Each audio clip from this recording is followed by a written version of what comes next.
금요 경배 찬양 예배로 모였는데 환영합니다.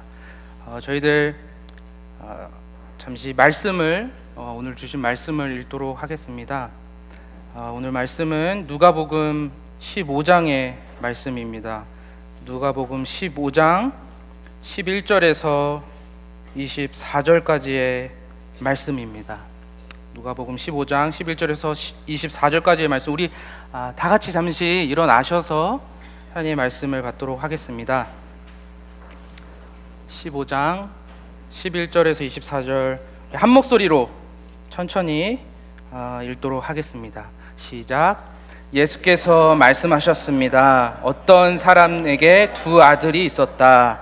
작은 아들이 아버지에게 말했다. 아버지, 재산 중에서 제가 받을 몫을 주시옵시오. 그래서 아버지는 두 아들에게 살림을 나눠 주었다. 며칠 뒤 작은 아들은 자기가 가진 것을 모두 챙겨서 멀리 다른 나라로 떠났다.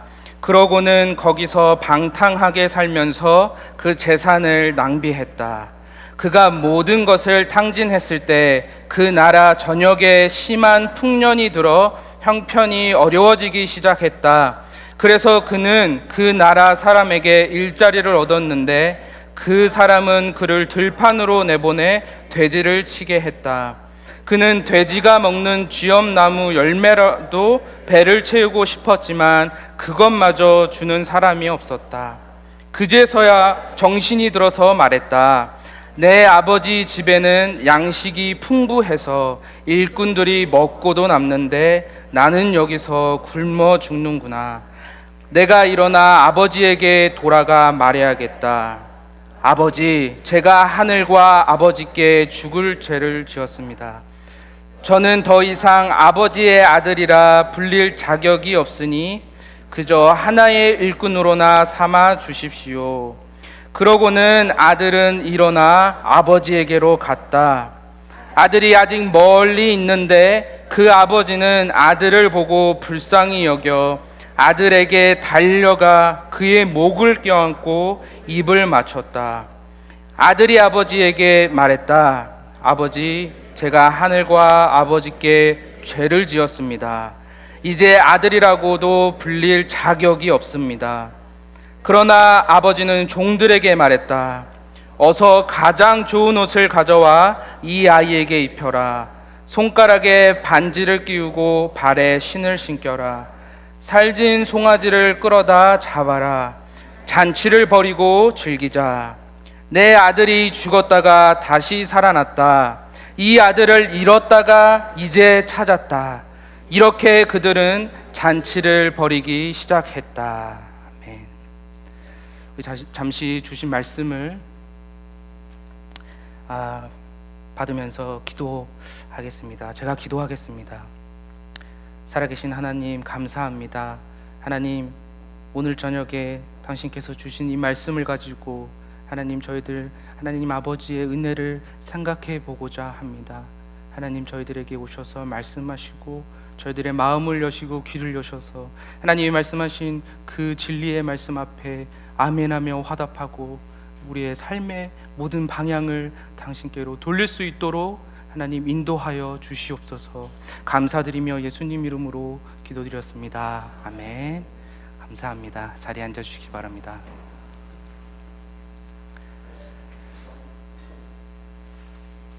오늘 본문은 누가복음 15장에 나온 아주 유명한 예수님의 세 가지 비유 중에 세 번째 비유입니다. 그런데 이 세 번째 비유를 우리가 이해하기 위해서는 누가복음 15장에 나온 세 가지 비유를 전체를 한꺼번에 보아야 이해하기가 좋습니다.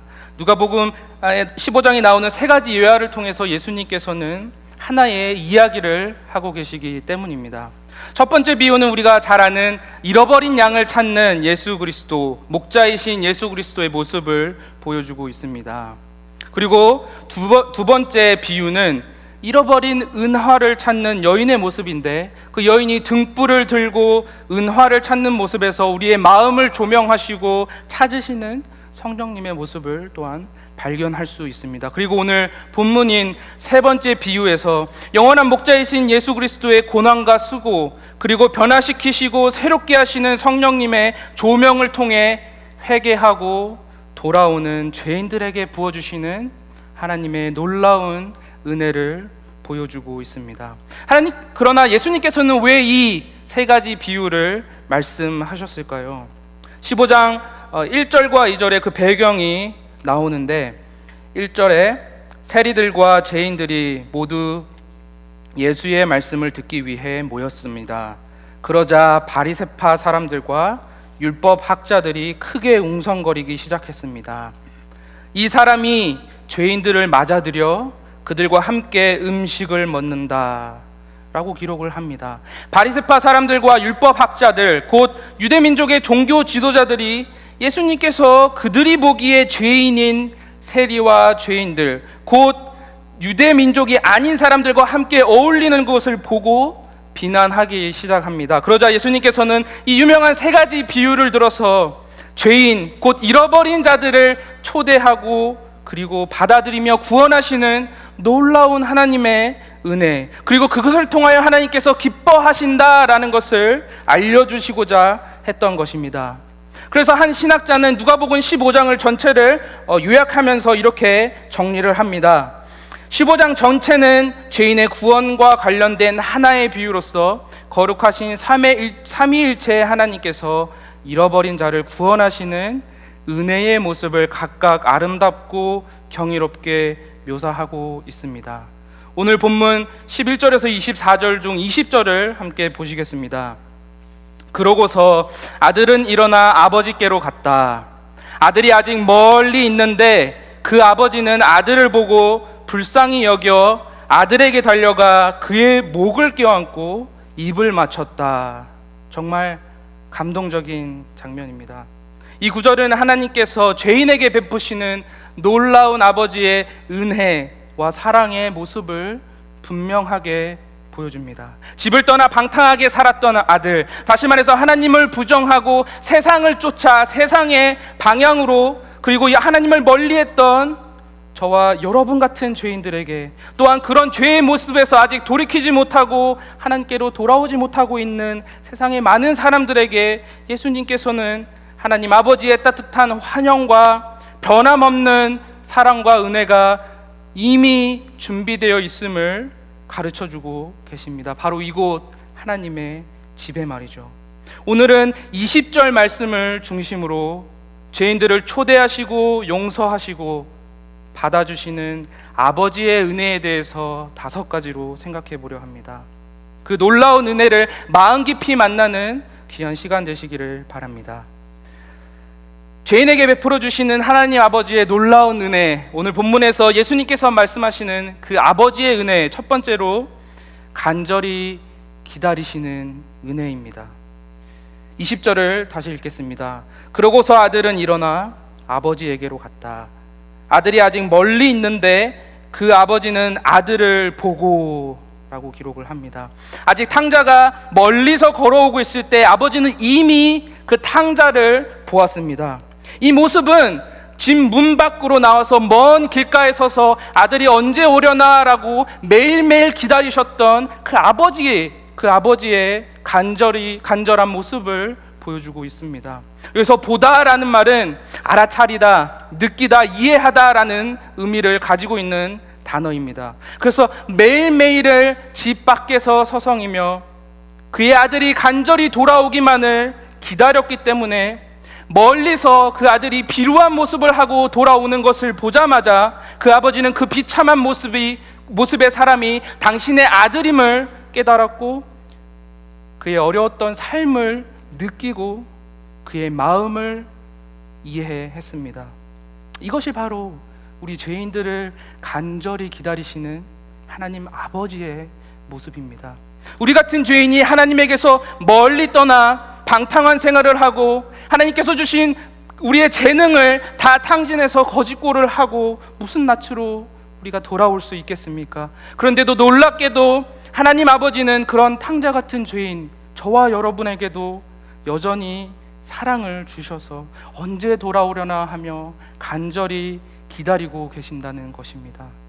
지금 이 순간에도 여전히 죄인들을 기다리시는 분은 오직 하나님 아버지뿐이십니다.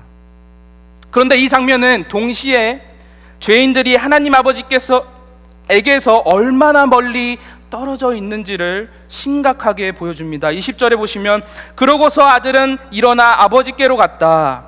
아들이 아직 멀리 있는데 라고 기록을 합니다. 또 13절에 가보시면 며칠 뒤에 작은 아들은 자기가 가진 것을 모두 챙겨서 멀리 다른 나라로 떠났다. 그리고 거기서 방탕하게 살면서 그 재산을 낭비했다라고 기록을 합니다.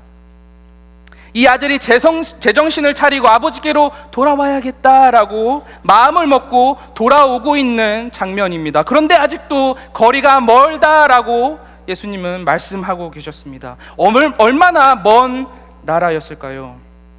한참을 돌아오는데도 거리가 멀다라고 하는 상황은 우리의 죄로 인해 하나님 아버지와의 관계가 완전히 단절됐음을 우리에게 보여줍니다.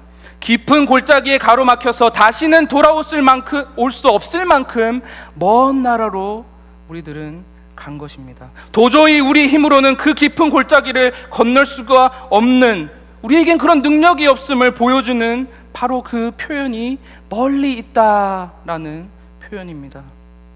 거기서 주어진 우리의 삶의 목적대로 우리는 삶을 살지 않고 인생을 낭비했습니다. 또한 아버지께서 주신 재물, 곧 우리의 달란트와 재능마저도 아버지를 위해, 아버지의 집을 위해 사용한 것이 아니라 먼 나라로 가서 자신의 이익과 자신의 즐거움을 위해 허비했습니다. 그리고 돌아오지 못한 채 죽음을 맞이하는 비참한 인생으로 살아가고 있었던 것입니다.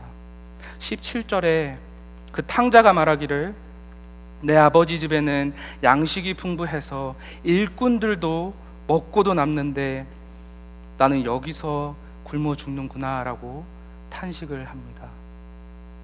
아버지의 집에는 그의 인생의 참된 목적을 채워줄 수 있는 양식이 넘쳐 흘렀습니다. 그러나 그곳을 떠나 멀리 다른 세상으로 갔던 탕자에게는 인생의 목적을 깨닫기는커녕 비참한 죽음만이 그를 기다리고 있었습니다. 그리고 돼지 우리에서 일을 하며 그의 쥐염 열매라도 먹고 싶어 했지만 그 열매조차 주는 사람이 없는 그런 비참한 삶을 살았습니다. 이것이 하나님 아버지의 집을 떠나 죄악된 세상 속에서 인생의 목적을 모른 채 주어진 재능과 삶을 탕진하고 낭비하는 죄인들의 모습입니다.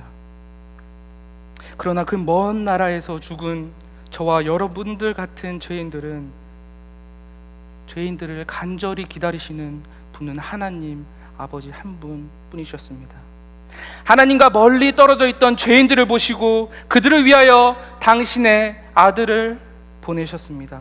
그리고 그 아들을 희생하시어서 그의 피로 그 먼 나라에 있는 죄인들을, 다시는 돌아올 능력이 없는 그 죄인들을 가깝게 부르셨습니다. 바울은 에베소서 2장에서 그것을 이렇게 기록합니다.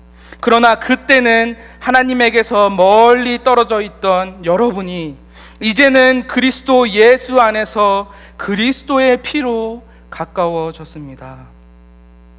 우리의 마음을 채워줄 양식은 하나님 아버지의 집 외에는 없다는 사실을 우리는 깨달아야 합니다. 먼 나라에서 방탕하게 죽음을 기다리는 우리들을 보고 계신 것도, 그리고 그곳에서 돌이켜 다시 아버지의 집으로 돌아올 수 있게 하는 능력이 계신 분도 바로 하나님 아버지라는 것입니다. 그 능력에 힘입어 돌아왔을 때에 놀랍게도 여전히 여러분을 사랑하셔서 집 문 밖에까지 나와 서서 여러분을 간절히 기다리시는 아버지의 모습을 볼 수 있는 것입니다. 이것이 우리 하늘 아버지의 은혜입니다. 하나님 아버지의 놀라운 은혜, 두 번째로 우리를 간절히 기다리시고 또한 죄인들을 불쌍히 여기시는 은혜입니다. 탕자는 저 멀리서 힘없이 돌아오고 있었습니다. 아버지는 그 아들을 늘 기다리고 계셨고, 그리고 저 멀리 있는 모습을 보자마자 내 아들이구나, 내 아들이 돌아오고 있구나라고 알아채셨습니다. 그리고 그 모습을 보고 불쌍히 여기셨습니다. 20절에 보시면 그러고서 아들은 일어나 아버지에게로 갔다. 아들이 아직 멀리 있는데 그 아버지는 아들을 보고 불쌍히 여겼다. 여기서 불쌍히 여기다라는 말은 마음 깊이 움직이다, 측은히 여기다, 깊은 동정을 느끼다라는 의미입니다. 불쌍히 여기는 마음은 아버지의 사랑과 은혜가 넘치도록 드러난 마음입니다. 이 마음은 여전히 죄 가운데서 살아가고 하나님을 모르는 죄인들에게도 충분한 사랑의 마음입니다. 아버지는 저 멀리 서서 터벅터벅 걸어 돌아오고 있는 아들의 모습을 보았을 때에 불쌍한 마음이 들었습니다. 먼 나라에 가서 힘들게 살아왔을 그 인생이 느껴졌습니다. 미안한 마음에 빨리 돌아오지도 못하고 쭈뼛쭈뼛 망설이고 있을 그 아들의 마음을 느꼈습니다. 그리고 불쌍히 여기셨습니다. 얼마나 고생이 많았니? 괜찮다. 이제라도 왔으니 이제 편히 쉬자. 아버지의 마음은 그렇게 자신을 버리고 떠난 아들만을 보고 있었고 그 아들을 보자마자 불쌍히 마음 깊이 그를 느꼈습니다. 그리고 여전히 그를 사랑하고 계셨습니다. 누군가 나와 같은 상황을 겪어보고 완전히 이해하는 사람이 있다는 것은 참 우리에게 많은 위로가 됩니다. 그런 사람이 나를 깊이 이해하고 동정하고 또 사랑해 준다면 그 큰 위로 앞에서 쏟아지는 눈물을 참을 사람이 어디 있겠습니까? 저는 얼마 전에 학교에서 한인 학생들 모임이 있었습니다. 이제 거기에 콜라가 있었는데 제가 20대 때 참 좋아하던 게 콜라였습니다. 그래서 그때는 물처럼 이렇게 콜라를 사다 놓고 마시고 막 그렇게 했었는데 요즘은 줄이고 있습니다. 그런데 고기를 마시게 되면 우리가 또 콜라를 또 한 잔 해야 되지 않습니까? 그래서 이제 고기를 먹으면서 거기 있던 콜라를 집어서 콜라를 먹는데 오늘도 결국 콜라를 먹는구나, 살찌겠구나 이러면서 자괴감이 들면서 이제 스스로 찔려하던 차에 이제 옆에 계시던 목사님한테 여쭤봤습니다. 콜라 너무 맛있지 않아요? 정말 못 끊겠습니다. 그렇게 목사님께 여쭤봤습니다. 그러니까 그 목사님께서 그쵸, 콜라 너무 맛있지 않습니까? 너무 맛있어요 이렇게 말씀해 주시는데 저는 그 표정에서 뭔가 모를 내 상황을 완전히 이해하고 있구나, 그래 나를 불쌍히 여기고 종정해 주시고 있구나라는 그 표정을 보고 그 표정을 보는데 그게 그렇게 저에게 큰 위로가 되는 그런 상황을 겪었습니다. 그리고 나서 저는 집으로 돌아올 때 남은 콜라 5캔을 더 큰 위로와 함께 가져왔었습니다. 그런데 이런 큰 위로와는 비교할 수 없는 위로가 우리에게 하나님 아버지께로부터 매일매일 넘쳐 흐르고 있다라는 것입니다. 우리를 불쌍히 여겨주시는 그 마음은 우리에게 깊은 위로를 줍니다. 우리의 상황과 마음을 아주 잘 알고 계시기 때문입니다. 그런데 어떻게 하나님께서는 우리의 마음을 다 알고 계실까요? 물론 전능하신 신이라면 모든 것을 다 알고 계실 수밖에 없는 거 아닌가? 그러니 그저 내려다보면서 이해한다, 내가 이 세상을 만들었고 너를 만들었으니 당연히 너의 마음을 내가 잘 안다라고 이렇게 내려다보시면서 말씀하실 수도 있습니다. 그런데 우리 인간들에게는 때때로 이것이 큰 위로가 되지 않을 때가 있습니다. 만약 그 한인 모임에서 목사님이 콜라가 너무 맛있습니다, 저도 끊을 수가 없네요 하시면서 전혀 콜라를 먹지 않는 모습을 저에게 보이셨다면 저는 분명히 콜라를 안 드시는데 어떻게 나의 그 자괴감이 드는 마음을 어떻게 할까라며 큰 위로를 받지 못했을 수도 있습니다. 물론 5캔은 다시 가져왔겠죠. 그런데 우리의 하나님 아버지는 다르셨습니다. 그저 저 높은 보이지도 않는 하늘 위에서 이해한다, 나는 너의 마음을 잘 안다 라고 말씀하시면서 감동이 없는 위로를 우리에게 전해주시는 분이 아니셨습니다. 저와 여러분을 불쌍히 여기셨습니다. 그리고 가만히 있지 못하시고 우리를 구원하시기 위해 우리와 같은 인간의 몸을 입고 직접 이 땅에 내려오셨습니다. 그리고 그 모든 고통, 어려움, 인생의 기쁨과 슬픔 똑같이 예수님께서는 느끼셨습니다. 그리고 예수님께서는 죽음까지도 경험하셨습니다. 그렇기에 그분의 불쌍히 여기는 마음은 우리에게 거부감이 드는 것이 아니라 저와 여러분에게 넘치는 위로가 있는 것입니다. 그래, 너의 마음을 내가 잘 안다. 얼마나 힘들었니? 라고 말씀하시면서 우리를 불쌍히 여겨주시고 위로해 주실 때에 우리는 예수 그리스도의 십자가를 기억하며 그분의 사랑을 기억하며 마음의 깊은 위로와 함께 그저 눈물로 모든 것을 내려놓을 수밖에 없는 것입니다. 그리고 다시 새 힘을 얻게 되는 것입니다. 여러분, 하나님 아버지의 불쌍히 여기는 마음을 느끼시면서 큰 위로를 넘치게 받으시길 바랍니다. 하나님의 집에는 이렇게 넘치는 위로와 은혜가 있습니다. 죄인과 세리마저도 그 당시에 유대 사람들이 쳐다도 보지 않던, 벌레만도 못하게 여겼던 그 죄인에게도 불쌍히 여기시는 마음을 주시고 용서하시고 부르시는 그 크신 위로와 은혜가 있습니다. 이 세상 그 어떤 것들로부터 얻을 수 없는 뜨거운 위로를 모두 다 하나님 아버지께로부터 받게 되시길 바랍니다. 하나님 아버지의 은혜, 셋째로 급히 서두르시는 은혜입니다. 20절에 그러고서 아들은 일어나 아버지에게로 갔다. 아들이 멀리 있는데 아버지는 아들을 보고 불쌍히 여겨 아들에게 달려가 라고 기록을 합니다. 아버지는 아들의 축 처진 어깨를 보고 그 고통과 고난을 이해하셨습니다. 그리고 마음이 아팠고 그를 불쌍히 여기셨습니다. 그리고 아직도 거리가 먼데 그 아들을 향해 급히 달려가셨습니다. 행여나 이 아들이 다른 마음을 품고 다시 돌아갈까? 행여나 이 아들이 미안한 마음이 들어서 돌아오지 못하면 어쩌나? 행여나 혼날까봐 돌아오지 못하면 어쩌나? 아버지는 마음이 조급했습니다. 그래서 당장 내가 가서 이 아들을 붙잡아 와야겠다. 그리고는 그 아들에게 급히 달려갔습니다. 신학자는 이 장면을 보고 이렇게 말했습니다. 한 신학자는 이렇게 말했습니다. 성경 전체를 통틀어서 하나님께서 급히 서두르시는 장면은 이 구절밖에 없다는 것을 알고 계셨습니까? 하나님께서는 황폐된 땅을 고치실 때조차 질서 있으면서 어찌 보면 여유롭게 행하셨습니다. 하나님께서는 모든 것의 판결을 내리는 분에 걸맞도록 언제나 침착하고 신중하게 행하셨습니다. 그런 하나님께서 조급해 하실 정도라니 우리를 향한 그분의 사랑이 얼마나 큰지 짐작이 가십니까? 도대체 우리 같은 죄인들이 무엇이 중요하길래 그 높으시고 영광이 충만하신 하나님께서 당신의 그 죄인들을 간절히 기다리신단 말입니까?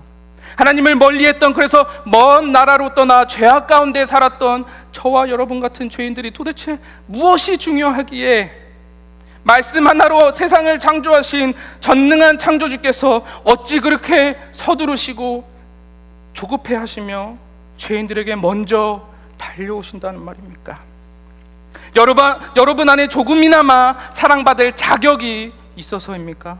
혹 여러분의 어떤 특별한 재능 때문입니까? 혹은 여러분의 외모가 뛰어나서입니까? 아니면 많은 재물로 하나님의 교회를 위하여 도움이 되는 자들이기에 그렇습니까?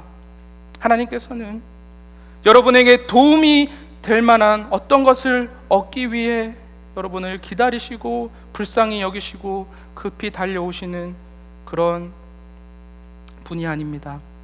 여러분이 뭔가 대단한 일을 이루고 이 모든 영광을 하나님께 돌립니다 라고 했을 때 더욱 많은 영광이 하나님의 영광에 더해지는 것도 아닙니다. 왜냐하면 하나님은 이미 영광에 충만하신 분이기 때문입니다. 하나님 아버지께서 급히 서두르시고 저와 여러분 같은 죄인들에게 달려오시는 이유가 무엇입니까? 그것은 저와 여러분이 하나님의 자녀이기 때문입니다. 에베소서 1장에 바울은 하나님의 뜻을 이렇게 기록을 했습니다. 하나님은 세상이 창조되기 전에 그리스도 안에서 저와 여러분을 선택하셔서 그분의 기뻐하시는 뜻을 따라 예수 그리스도로 말미암아 하나님의 양자가 되게 하셨습니다. 하나님께서는 우리의 존재가 이 땅에 있기도 전에, 아니 이 땅이 존재하기도 전에 저와 여러분을 선택하시고 하나님의 자녀로 삼아 주셨습니다. 이게 무슨 말이냐 하면 우리의 행위로 하나님께서 우리를 선택하신 것이 아니라 그냥 당신의 기쁘신 뜻에 따라서 저와 여러분을 자녀 삼아 주셨다는 것입니다. 다시 말해서 무조건적으로 우리를 선택하신 하나님의 은혜를 우리는 생각을 해야 합니다. 이 얼마나 큰 은혜입니까? 만약 내가 무엇인가를 해서 그 결과로 자녀가 되었다면 그것은 은혜가 아닙니다. 그것은 우리의 행위에 대한 대가일 뿐입니다. 그러나 우리가 무엇을 한 결과가 아니라 우리가 무엇을 할 수 있을 만한 존재이기 전에 하나님은 저와 여러분의 존재를 아셨고 저와 여러분을 하나님의 뜻에 의해서 무조건적으로 선택하셨습니다. 그 선택된 은혜를 입은 것이 바로 저와 여러분입니다. 그런 자녀들에게 하나님께서는 급히 달려가시는 모습을 보여주고 계십니다. 그 이유는 우리가 좋은 학교를 가서도 아니고 좋은 직장을 잡고 많은 돈을 벌어서 하나님의 교회를 위해 섬겨서도 아닙니다. 부모가 자녀에게 달려가는 단 한 가지 이유는 내 사랑하는 자녀이기 때문입니다. 내가 아무런 사랑받을 만한 일을 하기도 전에 사랑해 주시는 부모의 사랑을 우리가 그래서 부모의 은혜라고 하지 않습니까? 그렇게 하나님 아버지께서는 먼 거리에서 스스로 돌아오지 못하는 아들을 직접 급히 데리러 달려오셨던 것입니다. 예수 그리스도를 보내심으로 말이죠. 그것은 우리가 무조건적으로 선택된 자녀이기 때문입니다. 이것이 자녀를 향해 달려오시는 하나님 아버지의 은혜입니다. 아버지의 은혜 넷째로 거부할 수 없는 은혜입니다. 아버지는 묻지도 따지지도 않으셨습니다. 그저 힘없이 터벅터벅 걸어온 아들을 뛰어와서 아무것도 묻지 않고 그저 따뜻하게 안아주셨습니다. 20절을 다시 보시겠습니다. 그러고서 아들은 일어나 아버지에게로 갔다. 아들이 아직 멀리 있는데 그 아버지는 아들을 보고 불쌍히 여겨 아들에게 달려가 그의 목을 껴안고, 여기 목을 껴안다라고 하는 단어는 헬라어 본문에 목 위로 넘어졌다라고 하는 단어로 표현이 되어 있습니다. 아버지의 거부할 수 없는 용서의 은혜를 우리는 발견할 수 있는 것입니다. 아들은 먼 나라로 가서 그에게 주어진 재산을 탕진했고 세상을 사랑했고 그리고 그 세상의 기근으로 고통을 당했고 사육지에서 돼지의 음식까지도 탐하는 삶을, 비참한 삶을 살았습니다. 그런데 그 아들을 아버지는 거부하지 않으시고 그 더럽고 돼지우리 냄새나는 그 비참한 아들에게 급히 달려가서 주저없이 그를 안아주셨습니다.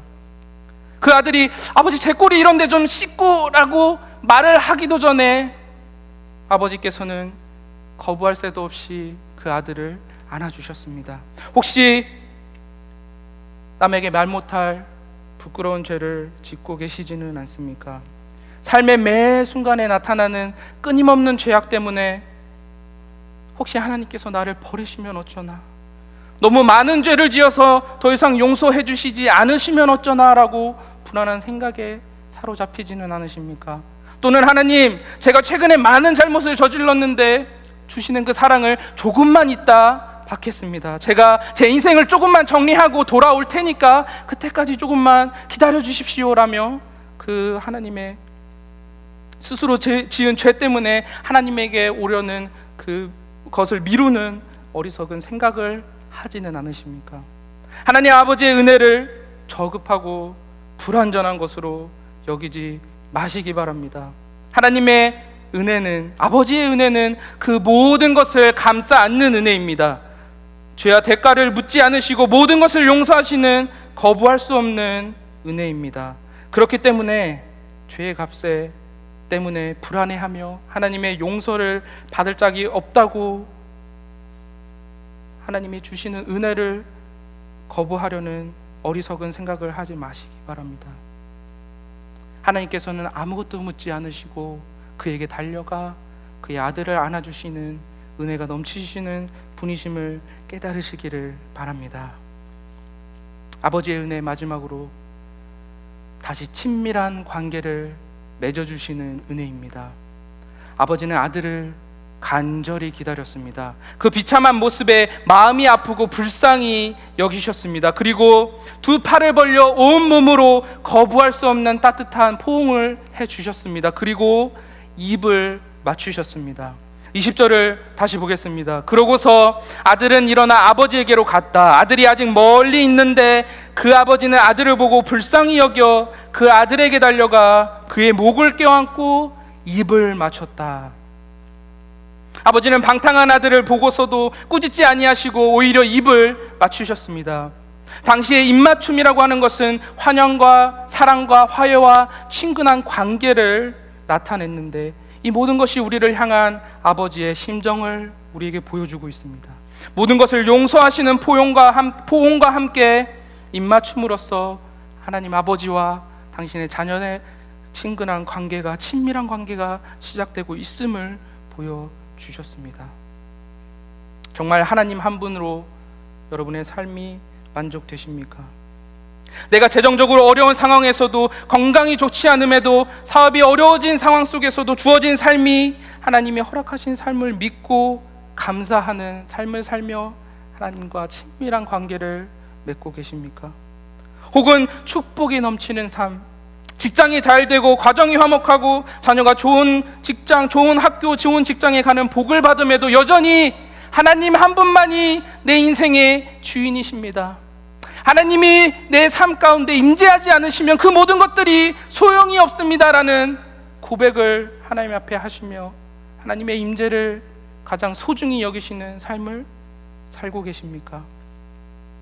하나님 아버지가 나의 아버지이고 내가 그분의 자녀라는 이 친밀한 관계가 저와 여러분의 삶의 최고의 기쁨이어야 합니다. 그 주권적 섭리와 계획을 보여주시기 위해 당신의 아들을 이 땅에 보내시고, 그 삶이, 그 관계가 하나님의 영광이 됨을 보여주시기 위해 십자가에서 죽음을 당하셨습니다. 그리고 다 이루었다고 고백하시면서 하나님의 계획이 자신의 계획이 되는 이 친밀한 관계 속에서 최고의 만족을 보여주셨습니다. 하나님과의 관계, 이런 친밀한 관계는 저와 여러분에게 완전한 만족감을 줍니다. 그리고 영원한 기쁨과 평안함을 줍니다. 저와 여러분 같은 죄인들에게도 달려오시고 포옹하시고 입맞춰 주시는 그 친밀한 관계를 맺기 원하시는 하나님 아버지의 끝없는 사랑과 은혜를 깨달으시길 바랍니다. 성도 여러분, 우리는 죄악으로 죽었던 자녀들이었습니다. 하나님 아버지께 불순종하고 그분의 뜻을 따르지 않고 죄악의 삶을 살던 탕자였습니다. 그리고 하나님의 집으로 돌아와야겠다라고 생각을 했을 때조차도 우리는 율법적인 생각에 벗어나지 못하고 내가 했던 것이 있으니 당신의 종으로 살겠습니다라는 마음으로, 어리석은 마음으로 돌아오는 죄인이었습니다.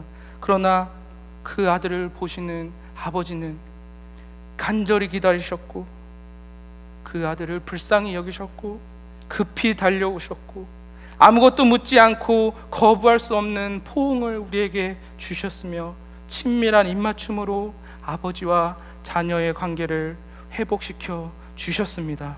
그리고 24절에 보시면 내 아들이 죽었다가 다시 살아났다. 이 아들을 잃었다가 이제 찾았다. 이렇게 그들은 잔치를 벌이기 시작했다라고 했습니다. 영원한 하늘나라의 축제가 저와 여러분이 하나님의 집으로 돌아오는 순간 시작되었던 것입니다. 여러분은 육신의 아버지의 사랑에 비교할 수 없을 만큼 큰 하나님 아버지의 은혜와 사랑을 받은 자들입니다.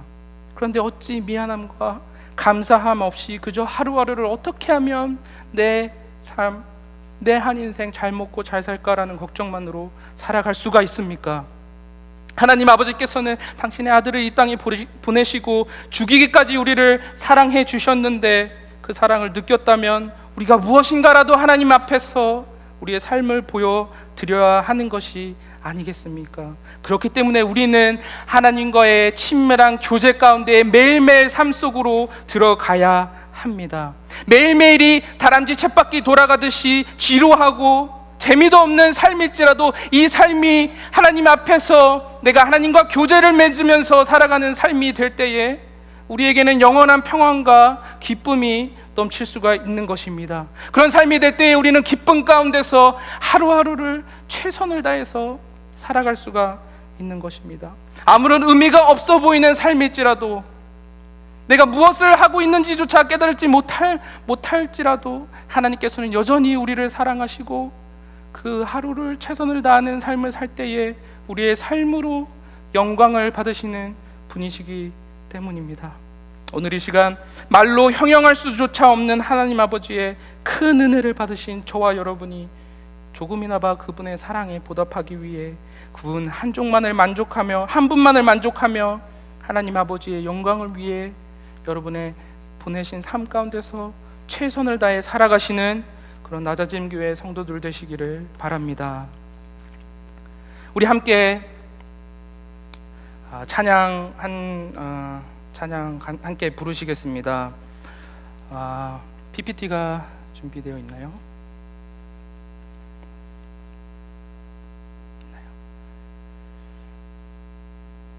그 사랑이라는 찬양인데 제가 가사를 불러드리도록 하겠습니다. 우리 함께 찬양하시고 기도하는 시간을 갖도록 하겠습니다. 아버지 사랑 내가 노래해, 아버지 은혜 내가 노래해, 아버지 사랑 내가 노래해, 아버지 은혜 내가 노래해, 아버지 은혜 내가 노래해. 그 사랑 변함없으신, 그 사랑 변함없으신, 거짓없으신, 성실하신 그 사랑, 하신 그 사랑, 상한 갈 때 꺾지 않으신, 꺼져가는 등불 끄지 않는, 꺼져가는 등불 끄지 않는 그 사랑 변함없으신, 그 사랑 변함없으신, 거짓없으신, 성실하신 그 사랑,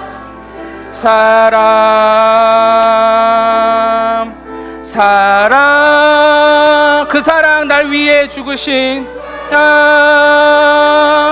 날 위해 다시 사신 예수 그리스도, 다시 사신 예수 그리스도, 다시 오실 그 사랑도, 죽음도 산도 생명도 천사도 하늘의 어떤 권세도 끊을 수 없는 영원한 그 사랑 예수, 그 사랑 예수. 한 번 더 고백하시겠습니다. 아버지 사랑 내가 노래해, 아버지 사랑 내가 노래해, 아버지 은혜 내가 노래해, 그 사랑 변함없으신, 거짓없으신, 성실하신 그 사랑, 상한 갈 때 꺾지 않으시는, 상한 갈 때 꺾지 않으시는, 꺼져가는 등불 끄지 않는 그 사랑 변함없으신, 거짓없으신, 성실하신 그 사랑,